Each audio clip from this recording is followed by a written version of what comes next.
Olá, sejam bem-vindos a mais uma de nossas aulas. Nesse vídeo nós vamos falar sobre lote econômico de compras.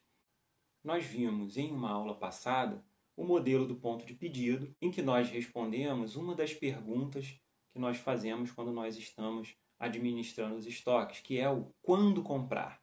Então nós vimos que ao calcular o ponto de pedido, nós estabelecemos o quando comprar, o momento de fazer esse pedido, ok? Uma outra pergunta que nós devemos fazer é o quanto comprar, né? Eu vou fazer um pedido, mas qual vai ser o tamanho desse pedido? E aí, utilizando o modelo do ponto de reposição, nós vamos dar continuidade para que você entenda um pouco da lógica e da sistemática do comportamento dos estoques, ok? Bom, uma primeira dúvida que fica é o seguinte: eu vou comprar lotes mais altos ou lotes menores? Se eu pedir lotes mais altos, eu aumento o meu custo de armazenagem. Nós vimos isso no gráfico que mostra o custo total dos estoques. Mas se eu peço lotes muito baixos, eu acabo aumentando os meus custos de pedido.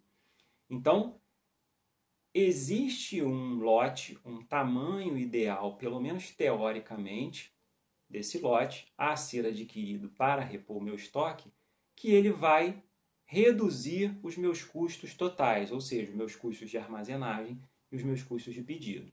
Então, nós vamos aqui, a partir dessas variáveis, identificar e aprender como determinar o tamanho do lote, considerando o modelo do lote econômico de compras.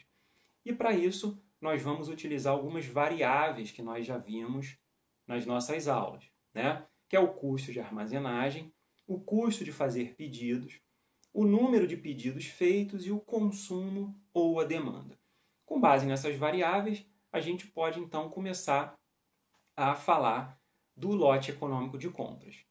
Se vocês observarem o gráfico do custo total, vocês vão verificar que quando eu tenho o menor custo total, eu tenho também o custo de armazenagem total sendo igual ao meu custo de pedido. Isso é uma informação importante para a gente entender o lote econômico de compras. O lote econômico de compras é a quantidade que eu vou comprar para repor o meu estoque e que não reduz ao máximo o meu custo de armazenagem nem o meu custo de pedido. Na verdade, ele reduz ao máximo o meu custo total.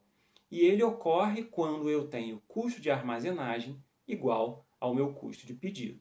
Ok? Então, se vocês acompanharem com a gente aqui na tela, nós vamos relembrar sobre a equação do nosso custo total. E aqui a gente vai eliminar dois custos dessa nossa equação. Os custos invariáveis e aquele custo que a gente coloca considerando o preço do produto, vezes a sua quantidade. Então vamos nos concentrar para entender esse modelo só no custo de armazenagem e no custo de pedido.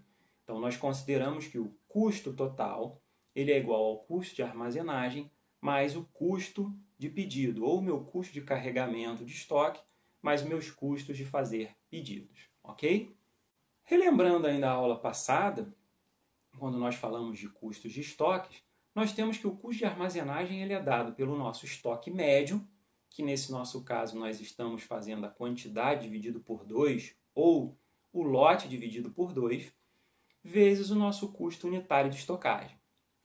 O nosso custo de fazer pedido, ele é dado pelo número de pedidos realizados vezes o custo unitário de pedido.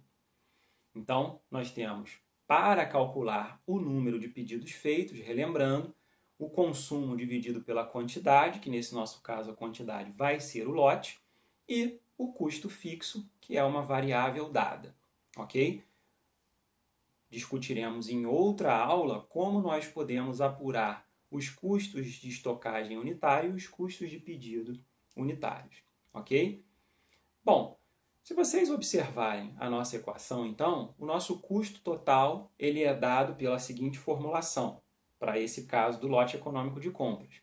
L sobre 2, que é o nosso estoque médio, vezes o custo unitário de estocagem, mais o consumo dividido por L, que nós vamos calcular o número de pedidos feitos, vezes o custo de pedido unitário. Nós falamos há pouco que o lote econômico de compras ele ocorre quando o meu custo de armazenagem total ele é igual ao meu custo de pedido total.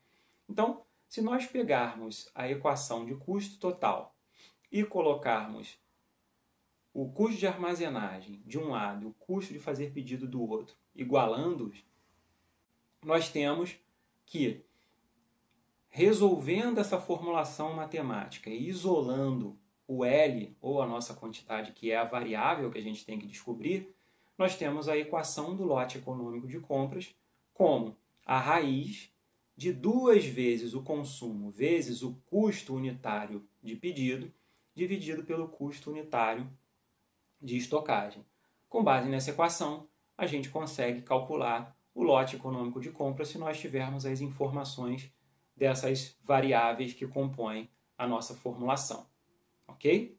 Para vocês entenderem um pouquinho melhor como que funciona o comportamento desses custos, e que, é claro, nós já vimos em aula anterior, em um exemplo simples, nós apresentamos aqui uma tabela, utilizando, por exemplo, uma planilha eletrônica em Excel, em que vocês podem acompanhar com a gente agora num método que a gente chama de tentativa e erro, ao invés de se utilizar a equação que a gente desenvolveu há pouco. Então, nessa tabela, a gente vai fazer o cálculo considerando os custos de carregamento de estoque, conforme a equação que a gente viu, o custo anual de fazer pedidos, também considerando a equação que a gente viu, e o custo total. E aqui nós temos os dados, né, que o custo de fazer pedidos é de 20 por pedido, o custo de estocagem é de 2 por unidade, e nós temos uma demanda anual de 8.000 unidades. Tá? Então, nós vamos adquirir lote, e eu disse que era tentativa e erro porque nós não sabemos qual é o lote econômico. Então, nós vamos fazendo o teste, ok? Colocando, por exemplo, um tamanho de lote 10, fazendo o cálculo. Então, se é 2 vezes o lote 10 dividido por 2, me deu 10, ok? No meu custo de fazer anual de fazer pedidos, a mesma coisa. Então, eu tenho 20 vezes 8.000 dividido por 10 me dá 16.000. E eu faço o somatório de 10 mais 16. O que eu começo a fazer? Começo a testar outros valores de tamanho de lote fazendo os cálculos aqui. Então, a gente consegue observar o seguinte. Se eu quiser chegar ao tamanho do lote econômico de compras, eu sei que o mesmo é o menor custo total dos tamanhos de lote que eu vou testar. Então, nesse caso, eu vou aumentando o tamanho do lote e vou verificando o que vai acontecendo com o custo total, que nesse caso aqui, ele vai decrescendo conforme nós já tínhamos comentado anteriormente. Quando eu faço o cálculo de 400 unidades, eu vejo que o meu lote econômico ele é igual a 800 de custo total, e a partir do momento que eu começo a calcular outros lotes maiores do que 400, eu vou tendo custos totais maiores, aumentando, então formando aquela parábola de custo total. Ok? Notem que o meu custo de carregar estoque ele só aumenta, conforme nós já tínhamos falado antes, à medida que aumenta o tamanho do meu estoque. E o meu custo de pedido ele diminui, o que faz com que eu tenha esse comportamento do meu custo total. Agora, é claro, eu coloquei 400 aqui porque anteriormente eu já tinha feito a conta utilizando a formulação matemática do lote econômico de compras e eu sabia que era 400. Na prática, o que eu teria que ir fazendo? Aumentando até chegar em 400, depois eu calcular, né, 401, 402, para ver se ele continua aumentando mesmo, porque eu não tenho certeza se eu tenho algum valor, por exemplo, entre 300 e 400, que seja menor do que 800. E eu também não tenho certeza, né, se ele é o menor valor, por exemplo, entre 400 e 500 em termos de lote. Então, a tentativa e erro é exatamente isso. Você vai polarizando até chegar no valor mais próximo do seu lote econômico de compras, que no caso a gente já sabe que é 400 pelo cálculo feito previamente utilizando a equação, ok? Bom, é claro que o lote econômico de compras é um modelo que é uma representação simplificada da realidade e por isso existem algumas críticas que nós vamos destacar aqui, né? A primeira é com relação aos custos unitários de armazenagem e de pedido, né? Que é claro que eles não assumem um único valor, eles se alteram e eles podem ser adquiridos de diferentes formas, utilizando diferentes técnicas. E isso pode fazer com que o valor do lote econômico de compras se altere. Além disso, não se tem certeza do comportamento desses custos em relação à quantidade, em relação ao tamanho do lote. São lineares, não são? Eles variam conforme quantidade, pedido, ok? Uma outra crítica é sobre a demanda, que nós utilizamos uma demanda constante, mas nós sabemos que essa demanda tem uma variação. E, por fim, o leque, ou lote econômico de compras, sendo calculado considerando um único produto. E é claro que quando nós fazemos um pedido para um fornecedor, nós podemos ter vários produtos sendo pedidos ao mesmo tempo. Será que essa condição não altera o valor do lote econômico de compras de cada um dos produtos? Então, é claro que, apesar dessas críticas, o lote econômico de compras é um modelo importante da gente estudar na nossa disciplina para que a gente entenda a dinâmica dos estoques e possa entender outros modelos mais complexos e mais avançados. Outros modelos mais complexos e mais avançados. Ele é um passo inicial para quem está iniciando a gestão dos seus estoques. Ok? Para que vocês entendam um pouquinho melhor, nós vamos dar um exemplo, né? Pedimos que vocês acompanhem com a gente, né? Então, o exemplo de uma montadora de automóveis que compra pneus de um fornecedor externo. Cada carro utiliza 5 pneus e são comercializados, em média, 2.000 veículos por mês. O custo da emissão do pedido de pneus é de 600 unidades monetárias, no nosso caso a gente está usando reais, 600 reais, e o custo unitário anual de estocagem de pneus é de R$ 3,50. Ok? Então, qual é o lote econômico de compras?